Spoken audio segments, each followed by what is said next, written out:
Strategi pamungkas yang melengkapi ekosistem digital kopi kenangan adalah kolaborasi dengan influencer lokal atau KOL guna menjangkau audiens di berbagai daerah dengan gaya komunikasi yang sangat relevan secara budaya.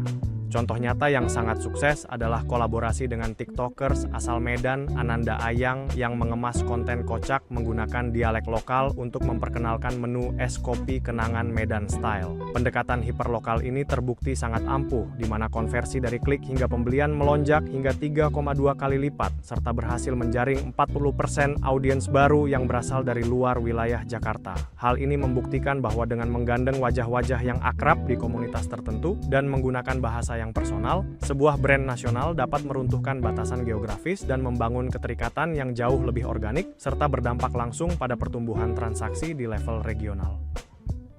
Sebagai kesimpulan dari perjalanan strategi kopi kenangan, kita dapat melihat bahwa keberhasilan mereka membangun brand bukan sekadar soal desain yang bagus, melainkan hasil dari pemahaman mendalam terhadap audiens dan tren lokal yang dikombinasikan dengan evaluasi rutin. Dengan pendekatan yang dekat secara emosional, mereka berhasil memanusiakan merek sehingga interaksi yang terjalin bukan lagi sekadar transaksi jual-beli, melainkan hubungan yang tulus. Relevansi mereka di berbagai daerah pun terjaga berkat penggunaan gaya komunikasi yang sesuai dengan budaya lokal, memastikan pesan mereka diterima dengan hangat di setiap wilayah Indonesia.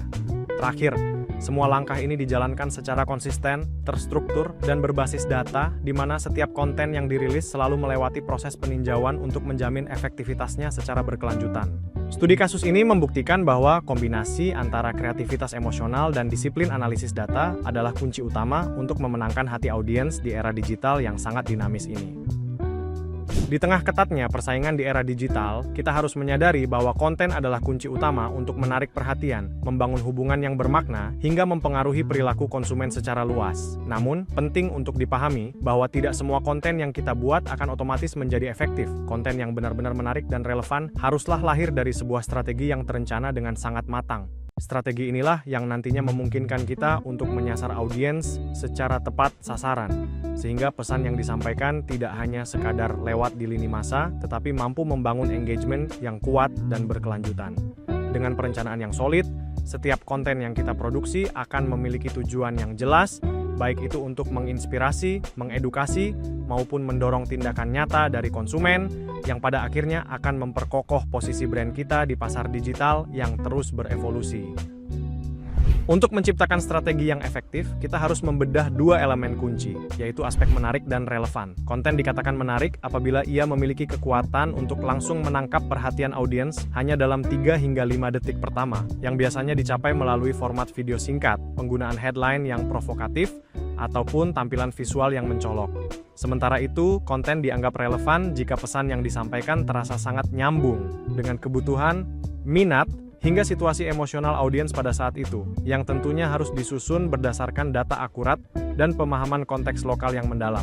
Ketika sebuah konten mampu menggabungkan daya tarik visual yang instan dengan pesan yang memiliki keterikatan personal, maka konten tersebut tidak hanya akan berhenti pada sekadar dilihat, tetapi akan bertransformasi menjadi pemicu interaksi yang mampu membekas di ingatan audiens dalam jangka waktu yang lama.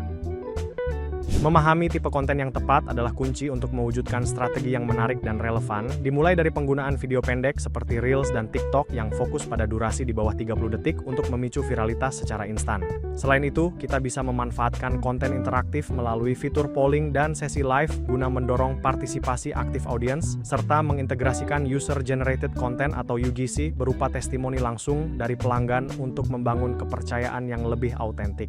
Jangan lupakan kekuatan storytelling yang menggunakan narasi personal untuk menyentuh sisi emosional audiens, serta penggunaan infografis untuk menyederhanakan visualisasi data yang kompleks agar lebih cepat dipahami dan dibagikan secara luas. Dengan mengombinasikan kelima tipe konten ini secara strategis, brand Anda tidak hanya akan memiliki keragaman format visual yang estetik, tetapi juga mampu menciptakan ekosistem komunikasi digital yang dinamis dan berdampak nyata bagi loyalitas konsumen.